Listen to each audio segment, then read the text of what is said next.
जय हिंद दोस्तों, स्वागत है आप सभी का। आपका अपना दोस्त बाबूलाल आपके सामने हाजिर है आज राजस्थान पुलिस कांस्टेबल भर्ती से जुड़ी हुई रीजनिंग के महत्वपूर्ण प्रश्न। ना केवल राजस्थान पुलिस कांस्टेबल बल्कि आप कोई भी एग्ज़ाम दीजिए उसमें आपको रीजनिंग से संबंधित क्वेश्चन हल करने हैं, तो आप वीडियो को ज़रूर देख लेना। रीजनिंग आपकी इससे बाहर कहीं नहीं जाएगी। और स्माइल इसलिए है दोस्तों कि आप सबका जो सहयोग, आप सब ने जो प्यार दिया मुझे विश्वास रखा मेरे ऊपर, उसका मेहनताना मुझे मिला है 1000 सब्सक्राइबर के साथ में। तो इसके लिए आप सभी का तहे दिल से धन्यवाद, हार्दिक अभिनंदन, आभार। और ज़्यादा समय ना लेते हुए शुरू करेंगे अपने वीडियो। रीजनिंग के अंदर जो सबसे कॉमन टॉपिक होता है वो होता है वर्णमाला, जिसे अपन इंग्लिश में अल्फ़ाबेट बोलते हैं। और अल्फ़ाबेट चाहे कोडिंग डिकोडिंग ले लो, चाहे अल्फ़ाबेट समझ ले लो, दोनों एक से ही जुड़े हुए टॉपिक है, अलग अलग नहीं है। तो वर्णमाला का अपने पूरी रीजनिंग में बहुत ज़्यादा योगदान रहता है। लगभग 20 से 30% के पर्सन रीजनिंग में आपको सीधे सीधे यहीं से मिल जाते हैं। डायरेक्ट कह लो चाहे इनडायरेक्ट वे में कह लो, 30 से ऊपर भी जाते हैं लगभग। तो यहाँ से आपको अच्छे से याद करना है। वीडियो को देखिए, आप थोड़ा स्पीड में लेके भी चला सकते हैं, क्योंकि मैं बिल्कुल नए सिरे से क्लास शुरू करने जा रहा हूँ। मैं ये मान के चल रहा हूँ कि अपन 0 से शुरू करें। तो सबसे पहले अपन करेंगे याद, वर्णमाला को याद कैसे किया जाए। आमतौर पर देखता हूँ परीक्षाओं में हल करने बैठते हैं लोग, तो कोई प्रश्न आ जाता है तो वो पहले लिखते हैं, पूरा ABCD पूरा लिखते हैं, फिर सवाल को हल करते हैं। वहाँ अपना टाइम खराब होता है। तो उस टाइम को बचाने के लिए, क्योंकि कंपटीशन का ज़माना है और समय का ध्यान रखते हुए अपने को प्रश्न हल करने होते हैं, तो वर्णमाला को याद किस तरीके से करें कि अपना टाइम पूरा बच जाए।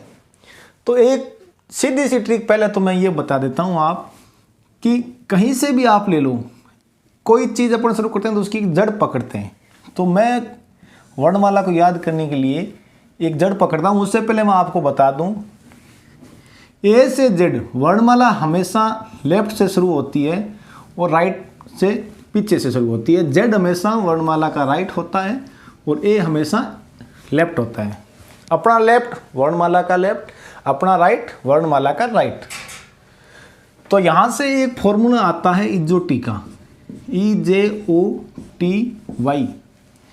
अगर धीरे चल रहा है वीडियो तो आप इसको स्पीड में कर ले, 1.25 पर लेकर चलाएं, वहाँ से भी आपको इजीली समझ में आ जाएगा। तो ये बेस है इसका। 5 नंबर पे होता है E, J 10 पे, O 15 पे, T 20 पे, Y अपना होता है 25 पे। तो एक तो ये चीज़ अपने ध्यान में होती है, तो इनके बीच में या इनके आसपास का कोई भी वर्ण अपने को आएगा तो वो अपने दिमाग में आ जाएगा। मान लीजिए यहाँ कहीं लिख जाता है Q लिखा आता है, तो आप क्या करोगे यार, O 15 पे, OPQ मतलब 16-17 यानी Q 17 पे। तो एक तो ट्रिक आपकी ये हो जाएगी। दूसरा तरीका अपने को याद भी करने है। अब याद कैसे करें, बिल्कुल सिंपल सा मेथड है, कहीं नहीं भागना है, सिर्फ बने रहिए मेरे साथ, मैं एकदम इजी वे में आपको बताऊंगा। तो ये तो फॉर्मूला अपना हो गया इजोटी, 5, 10, 15, 20, 25। उसके बाद में ABCD, ये तो सीधे सीधे हैं, 1 2 3 4, कहीं कुछ नहीं करना है। उसके बाद में E अपना आ गया 5 पे। F अपना देखिए इस हिसाब से, अगर मैं इस F को यूं मिला देता हूं, यहां से इसको मैं यहाँ से मिला देता हूँ, तो ये किस फॉर्मेट में आ जाता है अपना, ये देखिए F इस ऐसे, और मैं इसको यूँ मिला देता हूँ तो ये देखिए अपना 6, तो यानी F आ गया आपका 6 पे। G, इस G में से मैं यहाँ लिख लेता हूँ, इस G को लिख लेता हूँ, और यहाँ से ये जो C का है कॉलम ये हटा देता हूँ यहाँ से। तो पीछे क्या बच गया, 7 यानी G7। G के बाद में H, इस H को मैं हूबहू इधर लिख लेता हूँ और ऊपर वाला दोनों को मिला देता हूँ। किस तरह से बन गया 8, एच हो गया अपने 8 पे। इसके बाद आई को अपन इंग्लिश लैंग्वेज में सेकंड लैंग्वेज में कैसे लिखते हैं, सेकंड एबीसीडी में तो यूं लिखते हैं। तो कुछ नहीं करना, सीधा आई 9 पे। जे आपका फॉर्मूले में है ही, जे हो गया आपका 10 पे। उसके बाद में जे के बाद में के। एक कॉमन सा सवाल होता है, बचपन में अपन जब भी खेलते हैं आपस में तो प्रश्न पूछते थे, 5वीं क्लास तक एक दूसरे के साथ हंसी मजाक करते थे, तो बोलते थे एबीसीडी का 11वां अक्षर के होता है। तो सामने वाला कहता के होता है, तो मैं पूछ रहा हूँ के होता है, बता भाई, मारवाड़ी की बात हो गई। तो 11वां अक्षर आपका के हो गया। और ऐसे नहीं तो इसको खींच के देखो आप, तो यहां से ये बीच में से लाइन हटाएंगे तो 11 हो जाएगा। एल लव करने वालों का 12 बजाती है। प्यार मोहब्बत के चक्कर में ना पड़े, पहले परीक्षा की तैयारी करें, नौकरी लग जाए, उसके बाद में जिंदगी खूब पड़ी है, इसके चक्कर से बच के रहें। L12, एल के बाद में एम और एन, इन दोनों को एक साथ में याद करें आप। एम होता है 13 पर और एन होता है 14 पे। तो इसको आप याद करें। मोबाइल नंबर 1314, मोबाइल ये हो गया एम और नंबर हो गया एन का, तो मोबाइल नंबर 1314 हो गए। MNO, ओ अपना फॉर्मूले में है ही 15 पे। PQ को भी मैं साथ में बता देता हूं आपको, P और Q, page number 16, question number 17। तो इसको आप लिख लीजिए, पेज नंबर 16, क्वेश्चन नंबर 17। उसके बाद में अगला याद करते हैं RST, तीनों को एक साथ याद करें आप। Rajasthan 18, state 19, taxi number 20। देखिए ये एक तरीका बनाया हुआ है याद करने के लिए, कोई ज़रूरी नहीं है कि मैं जिस तरह से बता रहा हूँ उसी तरह से याद करें। आपके पास हो सकता है इससे इजी वे भी हो, लेकिन मैंने जितना बेस्ट समझा वो मैं आपको बता रहा हूँ। तो राजस्थान 18, स्टेट 19, टैक्सी नंबर 20। अब ये मत ले लेना कि सर राजस्थान 18 कैसे हो गया, स्टेट 19 ही नहीं है, 19 स्टेट ज़्यादा है। तो ये सिर्फ और सिर्फ आपको रीजनिंग को याद कराने के लिए कोशिश, एक छोटी सी कोशिश हो गया। उसके बाद में आदमी युवा होता है 21-22 में, U 21, V 22, युवा। वोट का अधिकार 18 में मिल जाता है और शादी की उम्र आदमी की 21 साल है, लड़के की, और लड़की की 18 साल। तो युवा आदमी होता है 21-22 साल की उम्र में युवा हो जाता है। तो UV 21-22। उसके बाद में आ जाता है आपका W 23। यहाँ आप देखेंगे तो देखिए M और W दोनों एक दूसरे के उल्टे हैं। यहाँ M 13 है तो M में 10 जोड़ दो, 23 हो जाएगा। यानी वर्णमाला में M के साथ में 10 जोड़ दो, 23 हो गया, 23 W हो गया। X Y Z, जैसे शुरू के 2-3 याद करने के लिए अपने कोई ट्रिक नहीं याद रखनी थी, तो वैसे ही लास्ट वालों को याद करने की ट्रिक नहीं जरूरत पड़ती। X आपका 24 हो गया, Y आपका 25 हो गया, Z हो गया आपका 26। तो वर्णमाला याद करने का इससे बेस्ट तरीका हो ही नहीं सकता।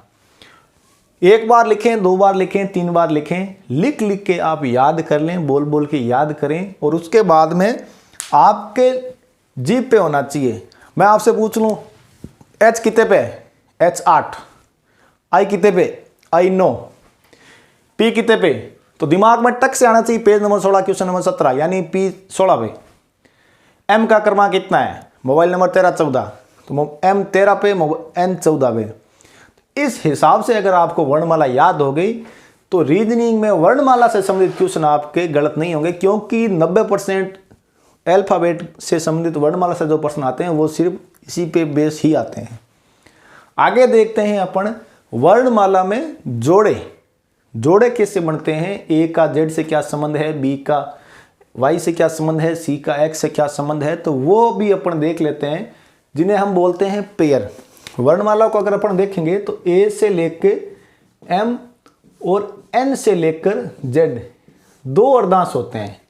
13 के 2 अर्धांश होते हैं। कुल ए से जेड तक 26 होते हैं और 13 एक में रख लेते हैं और 13 ही एक में रखते हैं, तो दोनों अर्धांश होंगे। तो दोनों को आपस में क्या संबंध है, क्या रिलेशन है, वो भी मैं आपको बता देता हूं।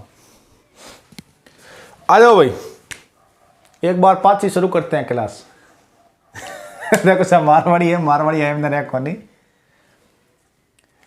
आओ साहब वापस शुरू करते हैं क्लास। तो मैंने आपको बताए थे ए से लेकर जेड तक वर्णमाला के 2 अर्धांश होते हैं। 13 भागों में वर्णमाला कुल बांटी जाती है। ये ए से लेकर जेड तक 26 होते हैं। कुल 26 तक सीक्वेंस आपको याद करवा दी। अब ए से एम और एन से जेड क्यों होता है, क्योंकि इससे रिलेटेड क्वेश्चन अपने आते हैं परीक्षाओं में, प्रश्न आते हैं, इससे सीधे सीधे प्रश्न मिल जाते हैं। कई बार एच को एस लिख दिया तो के को क्या लिखोगे, एफ को यू लिख दिया तो एम को क्या लिखोगे। इस तरह से सीक्वेंस में प्रश्न आते हैं। इनको आप बोलते हैं पेयर, यानी जोड़ीदार, एक दूसरे के जोड़ीदार। कैसे, यहां जैसे मैं एक छोटा सा एग्जांपल लेता हूं एच और एस का। एच कितने नंबर पे है अपने, ए की तरफ से। देखिए आगे वाले अक्षर तो है ए की तरफ से और इधर वाले अक्षर है जेड की तरफ से। वर्णमाला के दोनों तरफ से अपन देखते हैं। तो वर्णमाला के ए से कौन सा है, एच कितने नंबर पे है, तो 8 नंबर पे। तो सामने वाला भी 8 नंबर पे है, लेकिन वो है किस तरफ से, जेड की तरफ से। जेड की तरफ से 8वें नंबर पर है। और इन दोनों का योग जो हमेशा होता है वो होता है 27। आप किसी भी जोड़े का योग उठा के देख लो, 27 योग होगा। 1 और 26 27, 2 और 25 27, के 11 पेज नंबर 16, 16 11 27। तो दोनों का योग हमेशा 27 रहेगा। तो यहाँ से अपने प्रश्न पड़ जाते हैं सीधे। तो मैं आपको एक बार इनको याद करने का तरीका बता देता हूँ। ए जेड आज आज़ाद, बी वाई बाई, C X 6, D W Delhi वाला या दूध वाला कह सकते हैं आप। आपको जो उचित लगे वो लिख लीजिए, याद होने चाहिए अपने को।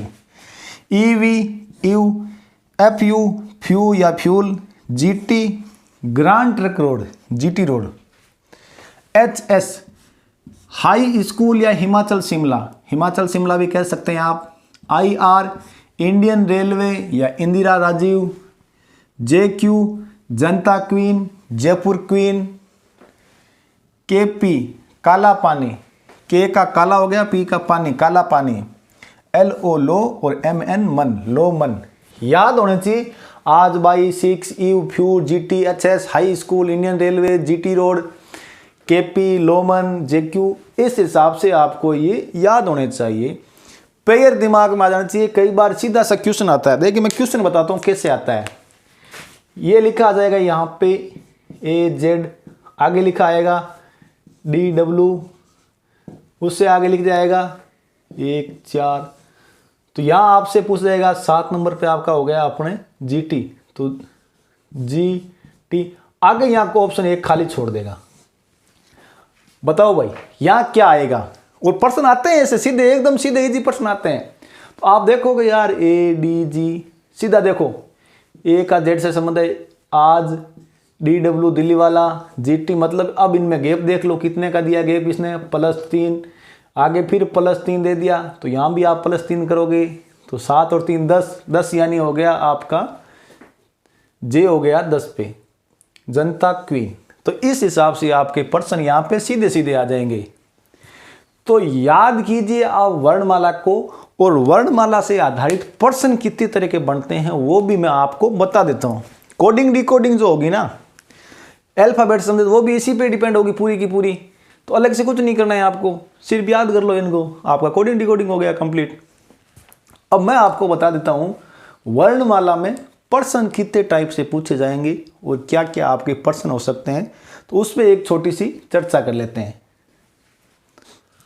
तो अब मैं आपको बता दूं अपने वर्णमाला से संबंधित प्रश्न किस हिसाब से आ जाएंगे, भाई कैसे कैसे प्रश्न आने की संभावना होती है। तो ये पहले प्रश्न जैसे मान लेते हैं अपने वर्णमाला क्रम से संबंधित क्वेश्चन आ जाएंगे, सीधा सीधा वर्णमाला क्रम पूछा जाएगा। या आपसे अंतराल से संबंधित जैसे मैंने बताया था 1 1 3 5, तो यहाँ पे आपका आ जाएगा सी, यहाँ आ जाएगा आपका ई, और उसके बाद में इस हिसाब से आपको आगे खाली स्थान दे दिया जाएगा। अर्थपूर्ण शब्दों का निर्माण, कोई भी आपको शब्द दे दिए जाएंगे, जैसे अल्फ़ाबेट दे दी जाएगी, फिर उसमें से पूछेंगे इसमें से आप सार्थक शब्द बनाइए, तो उसके लिए आपकी वोकेब होनी जरूरी है। अर्धांश से आधारित, अर्धांश से आधारित प्रश्न काफ़ी ज़्यादा महत्वपूर्ण होते हैं। अर्धांशों में आपस में संबंध दिया जाएगा, ए से लेकर एम और एन से लेकर जेड तक, इनमें आपस में संबंध से संबंधित पूछ सकते हैं। वर्णमाला को बेतरतीब कर दिया जाएगा, वर्णमाला को उल्टा कर दिया जाएगा, लेफ्ट से देके राइट से पूछ लेंगे, राइट से देके लेफ्ट से पूछ लेंगे। दो शब्दों के बीच में अंतराल क्या रहेगा, मान लीजिए आपसे दे दिया जाएगा कि पी और जेड के बीच में मध्य में अक्षर कौन सा आएगा, ए और वाई के मध्य में अक्षर कौन सा आएगा। तो इस तरीके से आपसे प्रश्न पूछे जा सकते हैं।